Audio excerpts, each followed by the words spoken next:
The mission is to look at brain health from a specific context, so Pan-African context, and understand what are the challenges and priorities, but also understanding the complexity, given that there's 54 countries and a population of over 1 billion people. This is the first time for African fellows to stay together for 1 week, talking about pure African issues. We believe that the brain health, like many other issues we are dealing with, needs a multidisciplinary approach. This convening was about lifting up those different ways of knowing, and also being much more inclusive of other fellows that belong to the other programs, letting them know that actually we can think through ways in which we can influence and participate in thinking about brain health, because brain health is an issue for all of us.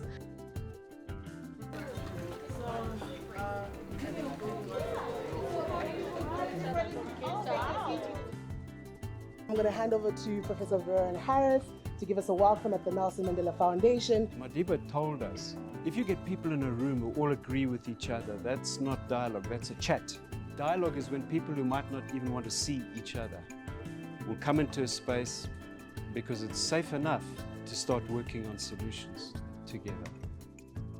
I think when we look at definitions, we must always remember that certain things, the same thing, can help or heal. So part of the decolonial approach is exactly the problem of that defining role.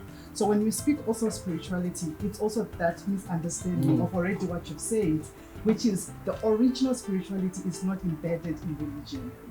This thematic gathering speaks to one of our 2 strategic pillars, which is around new solutions, new with a K, where we take account or think of longer histories of ways of knowing, of ways of being, in order to catalyze innovation, which is why we do not only select from African fellows. We had fellows that were coming from Southeast Asia. We had fellows that were coming from the US as well, who contributed greatly. There may have been some traumas and experiences that impacted you from the beginning, and in particular as a child. That affects our brain health. What does that affect in terms of how your neural pathways are developed, but also the sense of where your mood goes, depression, anxiety, heartache, physical ailments. When you are actually present physically and emotionally and spiritually in the same culture, in the same place, I think you will have 100-degree change in your mind and the change of narrative. All our families, even before bigger systems, have knowledge systems that can support brain health and need to be included in our discussions if we truly want to be equitable. As a person who is educated in traditional Western education, sometimes I'm looked down to my heritage. I look down to my past, and I'm seeing that, oh, that is nonsense. Now I can see that I can include the spirituality or the indigenous knowledge into my work.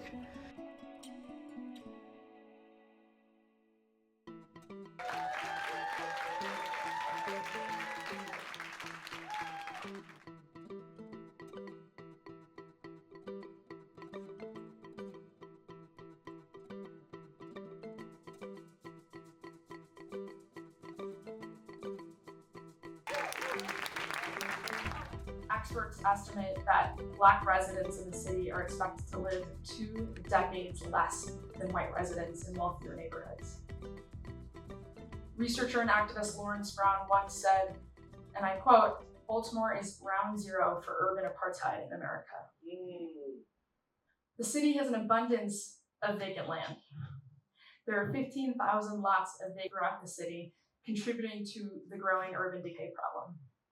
So, despite all of this, or perhaps because of it, I was attracted to working in my own city.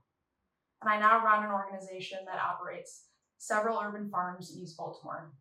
We grow on native Piscataway and Susquehannock land, and we produce more than 10,000 pounds of food a year, all of which goes back to the residents of these neighborhoods. I stand before you today, not only as a survivor, but as a testament of the resilience of the human spirit. My journey, like that of many people who have experienced trauma, has been marked by pain and trauma. but it's also a story of healing. It's a story of hope. I am a neurologist. So let's explore specific activities that have been shown to actually keep your brain healthy. You could keep your brain active by playing the mbira, or learning intricate beadwork, or learning to put on a sari. It's completely embedded in the way we live. What if you lost maybe your wallet of life? Your wallet of life, actually, it is your brain, which is the safe of your memory, the faces of your family members, your occupation, your finance, and so on. So today, we are talking about the wallet of your life and how to keep it.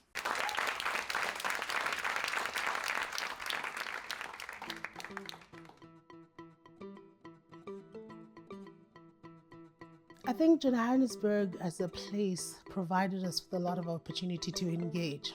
In condensed spaces, we have the rich of the rich, but also some of the poorest people.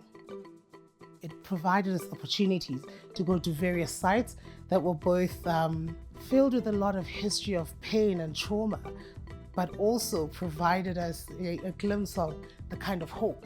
I'm asking you for the same thing.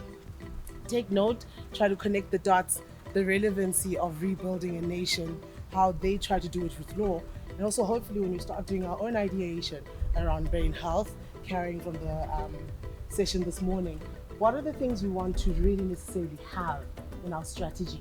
The Constitutional Hill and the Concord tells a beautiful story.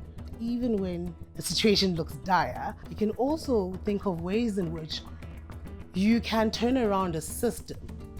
In Peru, we think that all the problems in mental health need to treat with pharmacological products, but exists many other therapies like to yoga, or maybe like to sing, like to create a new hobbies.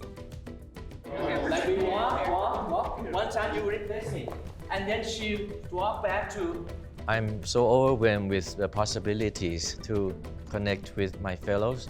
For example, Nancy from Peru, we were talking about how to use my kind of theater to assist her. We talk about premature pregnancy, and it's a big problem now in Peru. We could make forum theater and talk about premature pregnancy. I'm coming from a community of domestic workers. I said to myself, they won't accept me because they will say, what does she know about brain health? But here I am, I've learned a lot. And what I've learned here, I'm going to take it back to the community that I'm coming from. Meeting in person really does help in terms of building on that community and the connection. And that to me is critical in terms of foundation, and that's how we effect change. I think this kind of convening is an outcome by itself, because 90% or 80% of this thematic curriculum is made by the global fellows themselves. So this is an outcome of the cultivating culture by the Atlantic Institute, having an initial outcome. So we can build another outcome and future outcomes. To the heart. One love, one love, one love, one love, one love. The first day of convening, we heard of the passing of Chuck Feeney. Chuck's legacy reminds us to give of ourselves, even if we give all of ourselves. It was a bittersweet moment in that we lost a life, but at the same time, it was a legacy we could celebrate comfortably, because this was a man who did to change the world, and we are inspired to do the same. Domestic workers today are taken serious. Domestic workers today are treated with dignity and respect. It is because of the role, it is because of his contribution to us as domestic workers to curb that gap of inequality. His legacy will live on.